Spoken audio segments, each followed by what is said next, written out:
Hello everyone, स्वागत है आप सब लोगों का पीसीएसवाई तरुण में। जैसे कि आप सभी को पता है कि हम जीएस वर्ल्ड की यूपी की आरओ एआरओ की टेस्ट सीरीज लगा रहे हैं और ये टेस्ट सीरीज आपकी नई वाली है।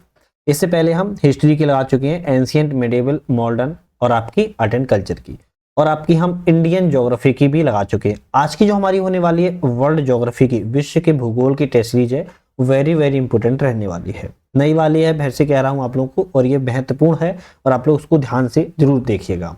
चलिए पहले क्वेश्चन की तरफ बढ़ेंगे। जल्दी इस चैनल को लाइक शेयर सब्सक्राइब कर लीजिए। अगर आप लोग वीडियो को पसंद आ रही हो तो एक कमेंट जरूर कर देना, जो भी आपको अच्छा लगे, बुरा लगे, जो भी लगे। आज का हमारा पहला क्वेश्चन है, निम्नलिखित कथनों पर विचार कीजिए, इनमें से कौन सा कथन सत्य है, बताइए। चलिए देखते हैं कौन सा कथन सही है। समान देशांतर वाले स्थानों पर दिन की लंबाई समान होती है, जबकि विभिन्न अक्षांशों पर स्थित स्थानों पर दिन की लंबाई अलग अलग होती है। अब देखो, अगर आप लोगों ने अच्छे से पढ़ा होगा तो आप ये कहोगे, समान जो अक्षांश होते हैं, समान अक्षांशों पर जो स्थित स्थान होते हैं, दिन की लंबाई समान होती है। क्या होती है? दिन की लंबाई समान होती है, जबकि ये कहाँ लिखा है? दिन की लंबाई अलग अलग होती है। तो ये तो गलत हो जाएगा। और समान देशांतर वाले, जबकि देशांतर वाले जो स्थान होते हैं वहां पर अगर आप देखोगे दिन की लंबाई अलग अलग देखने को मिलती है। तो एक क्वेश्चन में, मतलब पहले ही ऑप्शन में जो दो कथन लिखे हुए हैं, दोनों विपरीत लिखे हैं, तो ए वाला ऑप्शन तो आपका गलत हो जाएगा। दूसरा क्या कहता है इसमें? ध्रुव और भूमध्य रेखा पर अक्षांश की 1 डिग्री की रैखिक दूरी लगभग समान होती है। हाँ, ये सही है। ध्रुव और भूमध्य रेखा पर जो अक्षांश की डिग्री की रैखिक दूरी है, लगभग समान देखने को मिलती है। आप कहोगे दूसरा वाला, केवल बी ऑप्शन यहां पर सही है। पृथ्वी की आंतरिक संरचना के संबंध पर विचार कीजिए, इनमें से कौन सा कथन सत्य है। पृथ्वी की आंतरिक संरचना के बारे में, सियाल और सीमा दोनों भूप्रपटी का हिस्सा है। बिल्कुल सही लिखा है। सियाल होता है SIAL लिखा होता है, और सीमा में SIMA लिखा होता है। सियाल और सीमा भूप्रपटी के दोनों ही हिस्सा हैं। बिल्कुल सही बात है। मैग्नीशियम और आयरन की अधिक मात्रा के कारण, मात्रा नहीं मात्रा के कारण, सियाल में सीमा की तुलना में अधिक घनत्व होता है। अब देखो गलत लिखा है ना, कम घनत्व होता है। जबकि नीफे परत पृथ्वी की सबसे घनी परत है जो पूर्णतः ठोस है। ये भी गलत लिखा है, क्योंकि आपको पता होगा कि कोर मंडल में भी 2 परतें पाई जाती हैं, है ना, एक बाहरी कोर और एक आंतरिक कोर, और यहाँ पर एक में द्रव है और एक में ठोस है। तो ये लिखा है पूर्णतः ठोस है, ये भी गलत है। तो केवल आपका ये ऑप्शन यहाँ पर सही है। इसमें भी आपका केवल एक ऑप्शन सही है। चलिए नेक्स्ट क्वेश्चन है, गीजर हॉट स्प्रिंग के बीच अंतर के संबंध में विचार कीजिए। गीजर एवं हॉट स्प्रिंग के बीच में अंतर के संबंध विचार, और इनमें से कौन सा कथन सत्य है, बताना है। जो गर्म झरनों में अत्यधिक गर्म पानी सतह पर पहुंचने से पहले ठंडा हो जाता है। क्या लिखा है? गर्म झरनों में अत्यधिक गर्म पानी सतह पर पहुंचने से पहले ठंडा हो जाता है, जबकि गीजर में अत्यधिक गर्म पानी भूमिगत पॉकेट में एकत्रित हो जाता है। पहला कथन क्या इसमें सही है? हाँ, बिल्कुल सही बात है। कथन एक इसमें सही है। गर्म झरनों के विपरीत गीजर में लगातार गर्म पानी निकलता रहता है। क्या लिखा है? गर्म झरनों के विपरीत गीजर में लगातार गर्म पानी निकलता रहता है, तो ये आपका गलत है। गर्म झरनों में पानी को सतह पर बहते हैं, जबकि गीजर में पानी विस्फोटक तरीके से बाहर निकलता है। आप कहोगे ये भी सही लिखा है, गर्म झरनों में पानी सतह पर बहता रहता है, लेकिन अगर गीजर की बात करें तो पानी विस्फोटक के रूप में बाहर निकलता है। तो एक और तीसरा आपका सही है। तो आप यहां पर देखोगे तो कैसे क्वेश्चन है, केवल एक, केवल दो, सभी तीनों एक तक। तो आप कहोगे 2 ऑप्शन सही है, तो केवल 2 ऑप्शन इसमें से आपके सही है, जबकि दूसरा वाला आपका ऑप्शन गलत है। चलिए नेक्स्ट बढ़ेंगे, अंतर्वेदी ज्वालामुखी भू आकृतियों के संबंध में कथनों पर विचार कीजिए। देखो बहुत डिफिकल्ट क्वेश्चन आते हैं ज्योग्राफी के, खास तौर से वर्ल्ड ज्योग्राफी से, है ना। इंडियन ज्योग्राफी से फिर भी सही क्वेश्चन आते हैं, पर वर्ल्ड ज्योग्राफी से काफी कठिन क्वेश्चन आते हैं, ध्यान रखना होता है। अंतर्वेदी ज्वालामुखी भू आकृतियों के संदर्भ में कौन सा कथन सही है, देख लेते हैं। बाथोलिक लिखा है, जबकि बैथोलिक होता है। बैथोलिक मैग्मेटिक पदार्थ एक बड़ा पिंड है जो बड़े गुंबदों के रूप में विकसित होता है। बिल्कुल सही है।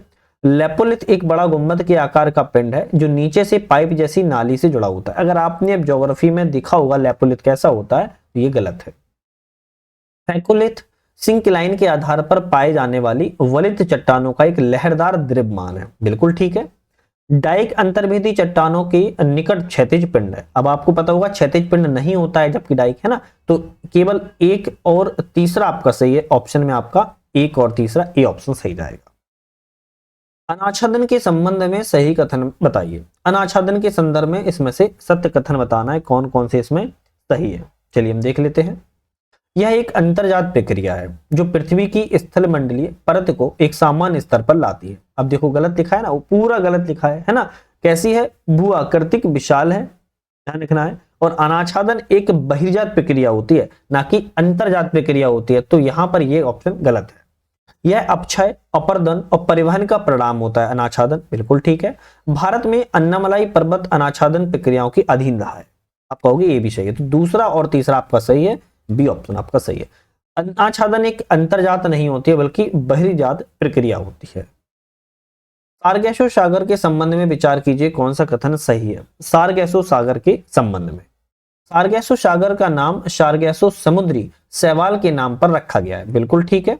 समुद्र पूरी तरह से अटलांटिक महासागर के भीतर स्थित है, बिल्कुल ठीक है। सारगैसो सागर केवल समुद्री धाराओं से घिरा हुआ है, ये भी सही है। क्योंकि आपको पता होगा कि सारगैसो जो सागर है आपका अटलांटिक, उत्तर अटलांटिक में आपको देखने को मिलता है। तो आपके तीन ऑप्शन सही है, सी पे टिक लगा दोगे, सही है। नेक्स्ट क्वेश्चन आता है, निम्नलिखित कथनों पर विचार कीजिए और इनमें से कौन सा कथन सत्य है बताइए। चलिए विचार कर लेते हैं। विचार करें, महाद्वीपीय उत्थान महाद्वीपीय तटरेखा से महाद्वीपीय किनारों तक समुद्री विस्तार है। अगर आप देखोगे तो गलत लिखा है। क्यों? क्योंकि महाद्वीपीय सेल्फ जो होती है वो तटरेखा से महाद्वीपीय किनारे तक महाद्वीप का समुद्री विस्तार होता है लगभग 600 फीट के आसपास। तो ये ऑप्शन गलत है। महाद्वीपीय, अगर बात करें महाद्वीपीय ढलान, महाद्वीपीय सेल्फ के बाहरी किनारे और गहरे समुद्र तल के बीच की ढलान है। आप कहोगे हाँ बिल्कुल सही है। महाद्वीपीय सेल्फ गहरे समुद्र के मैदान से महाद्वीपीय ढलान तक एक विस्तृत सौम्य ढलान है, ये भी गलत है। अभी मैंने बताया भी था एक ऑप्शन में, तो आपका केवल यहां पर आपका बी, क्योंकि दूसरा वाला सिर्फ आपका सही है। निम्नलिखित प्रकार के ज्वालामुखी और उनसे जुड़ी विशेषताओं पर विचार कीजिए, इनमें से कौन सा कथन सही है। ज्वालामुखी और उनसे जुड़ी विशेषताओं के बारे में विचार करना है, कौन सा सही है। शील्ड ज्वालामुखी ठंडे होते हैं और इनमें अधिक चिपचिपा लावा प्रवाहित होता है। अब देखो गलत लिखा है, क्योंकि यहाँ पर बहुत अधिक तरल बेसाल्टिक लावा होता है ना, तो ये गलत है। सिंडर ज्वालामुखी में तीव्र ढलान होती है, लेकिन ये अन्य ज्वालामुखियों की तुलना में छोटे होते हैं, बिल्कुल बात ठीक है। मिश्रित ज्वालामुखी की विशेषता कम विस्फोटकता होती है। अब देखो गलत लिखा है, इनकी विस्फोटकता ही पाई जाती है ना, तो यहां पर यह भी गलत, तो केवल आपका दूसरा वाला सही है। पृथ्वी के दबाव में भिन्नता के संबंध पर विचार कीजिए, कौन सा सही है। पृथ्वी के दबाव में भिन्नता के बारे में, निचले वायुमंडल में ऊंचाई के साथ ऊर्ध्वाधर दबाव तेजी से बढ़ता है। अब देखो क्या सही लिखा है, क्या सही लिखा है, गलत लिखा है ना। क्या है? घटता है, बढ़ता नहीं है, पहला गलत है। दबाव की क्षैतिज भिन्नता पृथ्वी की सतह के गैर समान तापन के कारण होती है, बिल्कुल ठीक है, सही है। दबाव के क्षैतिज वितरण का अध्ययन समदाब रेखा खींचकर की जाती है, बिल्कुल ठीक है। तो दूसरा और तीसरा सही है, आप कहोगे डी वाला ऑप्शन यहाँ पर सही है। विश्व की निम्नलिखित में से कौन सी स्थानीय हवा उत्तर दिशा में बहती है। देखो ये बहुत सारी हैं, चिनूक, शिरोको, मिस्टल, पेम्पोरो। अब आपको ये बताना है कि विश्व की जो स्थानीय हवा है उत्तर दिशा में बहती है, कौन सी? नॉर्थन में बहती है। कौन कौन सी हैं आपकी? आपके देखा जाए तो शिरेको और आपकी पेम्पोरो, शिरेको और पेम्पोरो आपकी कैसी है? उत्तर की ओर बहती हैं, तो केवल आपका सी पे जाओगे। जबकि पहला चिनूक और मिस्टल, आपकी चिनूक और मिस्टल आपकी कैसी है? तटीय है, दक्षिण पश्चिम से बहती है। तो आपकी शिरोको और आपकी पेम्पोरो उत्तर दिशा में बहती है। इस प्रकार की जलवायु समशीतोष्ण क्षेत्र में होती है जो उष्णकटिबंधीय और ध्रुवीय क्षेत्रों के बीच स्थित है। ऐसे अर्धशुष्क क्षेत्र हैं जहां छोटी घास के लिए पर्याप्त बारिश होती है, लेकिन बढ़ने के लिए पर्याप्त घास या पेड़ नहीं होते। इन क्षेत्रों को फसल भूमि या चारागाह में बदल दिया जाता है। इस जलवायु प्रकार की प्रमुख जनजाति किर्गिज, रेड इंडियन, कलमुख है। उपरोक्त जो पूरी वाक्य है वो किस प्रकार की जलवायु का वर्णन करता है? तो आप कहोगे स्टेपी जलवायु का वर्णन करता है। आप छोटी सी बात, दो चीजें इस पूरे अनुच्छेद में पढ़ो। कैसी जलवायु की बात की है? समशीतोष्ण जलवायु की बात कर रहा है, अर्धशुष्क क्षेत्र की बात कर रहा है। दूसरी बात यहाँ पर किर्गिज, रेड इंडियन, कलमुख जनजातियां। तो आप कहोगे स्टेपी जलवायु। कौन सी? स्टेपी जलवायु की ये पूरी विशेषता देखने को आपको मिल जाती है, ठीक है। निम्नलिखित युग्म पर विचार कीजिए। एक तरफ पोर्ट है और दूसरी तरफ फाउंडेशन है। क्या है? पोर्ट और फाउंडेशन है ना, देखो लिखा हुआ है। चलिए हम इनको मिलाने की एक बार कोशिश करते हैं। यहां पर लिखा है कितने कथन सही हैं।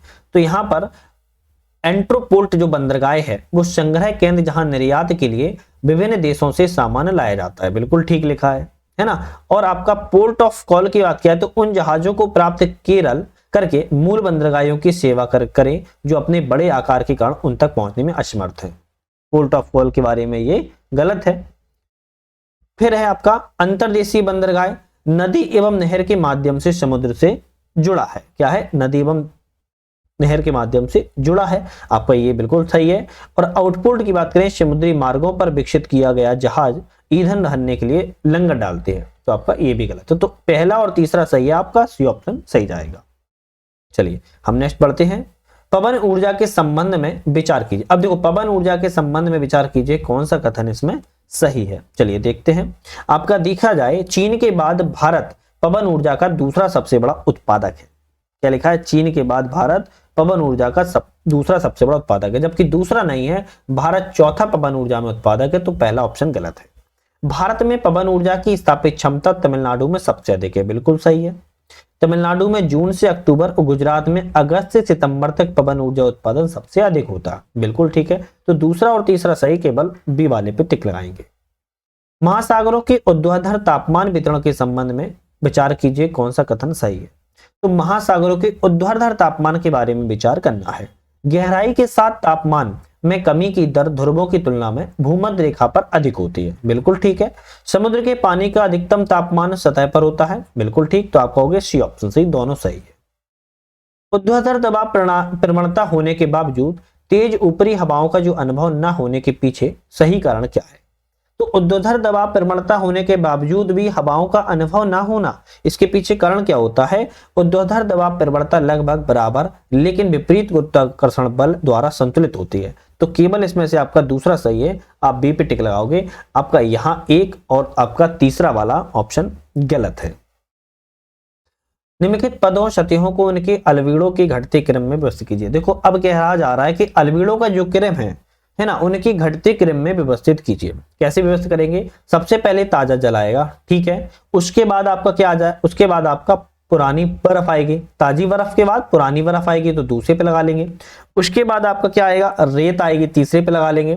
फिर आपकी क्या आएगी, पतला बादल आएगा, चौथे पे लगा लेंगे। उसके बाद घास आएगी, पांचवी पे लगा लेंगे। तो यहाँ पर आपका 1 4 2 1 4 2 5 3 बी वाला ऑप्शन यहाँ पर आपका सही है।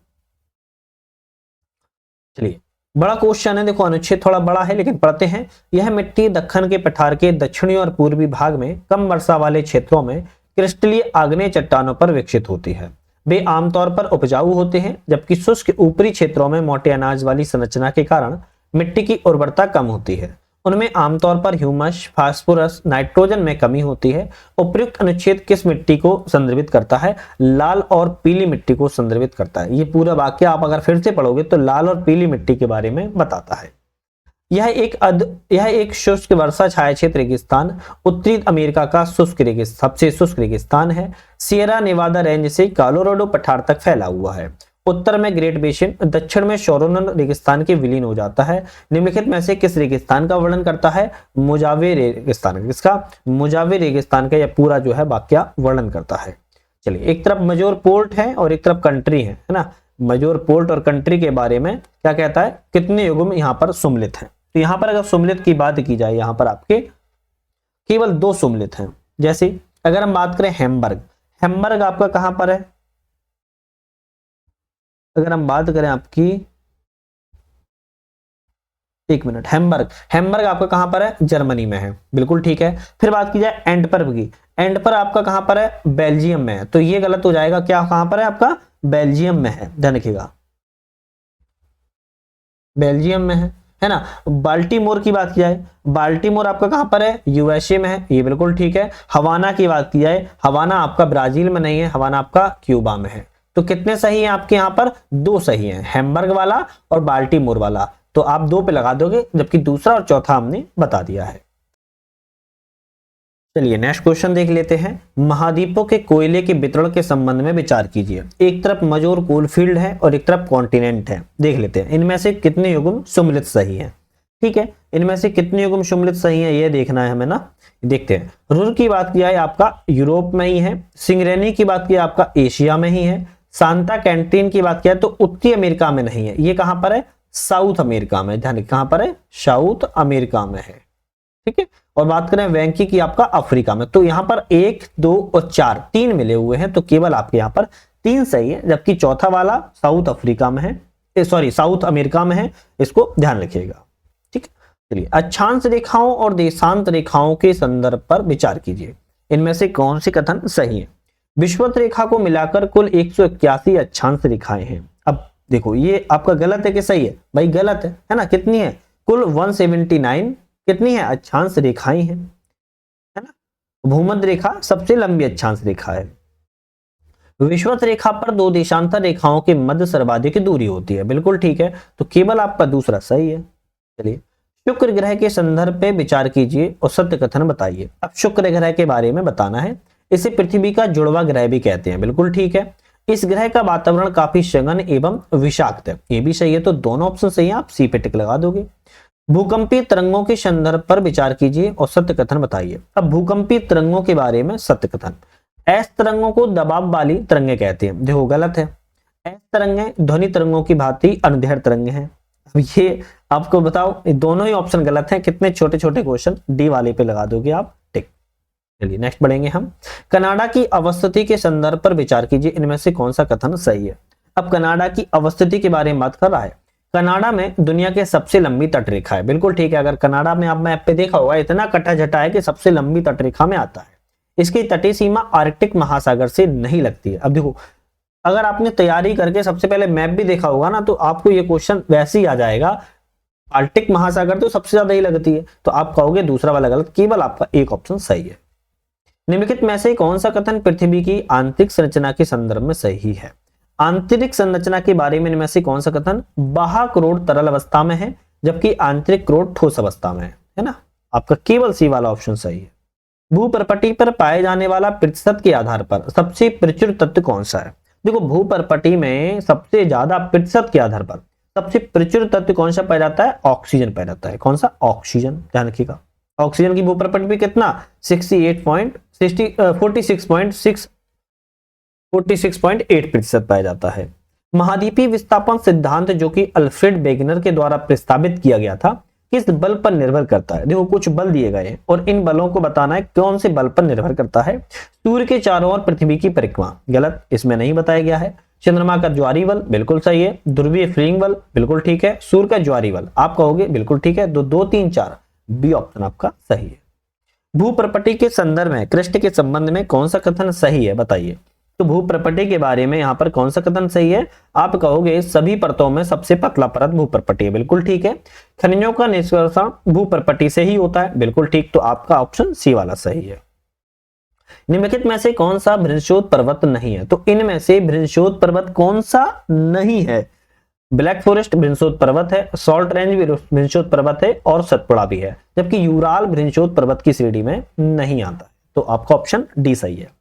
मेजिनोट रेखा किस देश में अवस्थित है। अब देखो थोड़ा सा पढ़ा है तो समझ में आएगा। मेजिनोट जो रेखा है वो फ्रांस में अवस्थित है। कहां पर, फ्रांस में अवस्थित है और यह रक्षात्मक रेखा के रूप में जानी जाती है।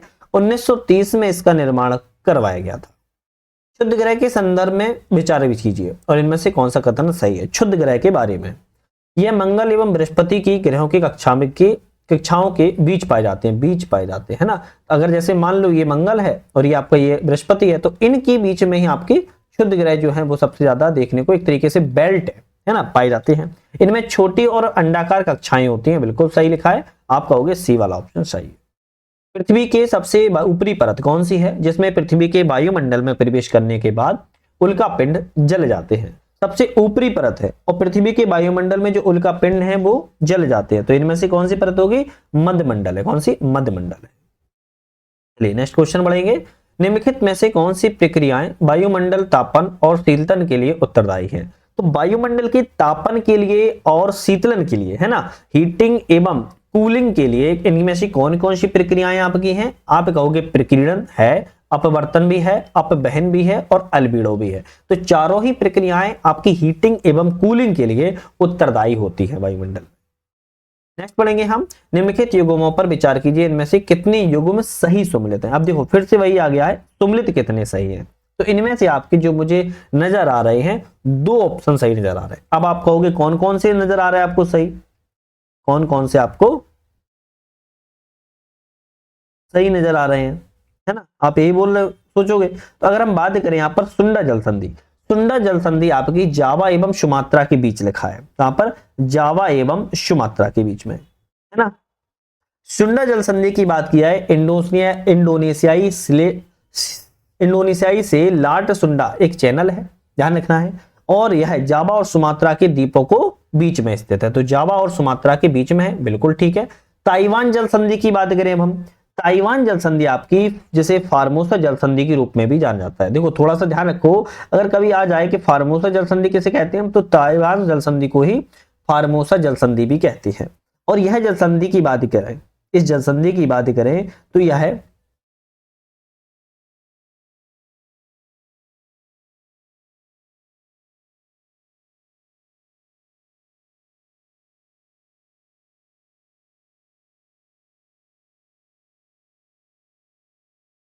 आपकी कोरिया और जापान के बीच में नहीं है ताइवान जल संधि। ताइवान जल संधि की बात करें अगर हम, ताइवान महाद्वीपीय एशिया के द्वीप को अलग करती है, जबकि वर्तमान में यह दक्षिण चीन सागर का हिस्सा है, उत्तर में पूर्वी चीन सागर से जोड़ती है। तो इसलिए आपका ये गलत है। अगर हम बात करें तुसुमा जल संधि की, तुसुमा जल संधि की बात करें तो यह कोरिया एवं जापान के बीच में है। किसकी, रूस और जापान की नहीं है, कोरिया एवं जापान के बीच में स्थित है। तो आपका ऑप्शन ये भी गलत है, केवल एक सुगम सही है। आप कहोगे केवल आपका ए वाला ऑप्शन यहां पर सही जाए, केवल ए वाला ऑप्शन सही आएगा। चलिए बात करेंगे, निम्नलिखित में से किस चट्टान प्रणाली को कोयला उत्पन्न करने वाली चट्टान प्रणाली कहा जाता है।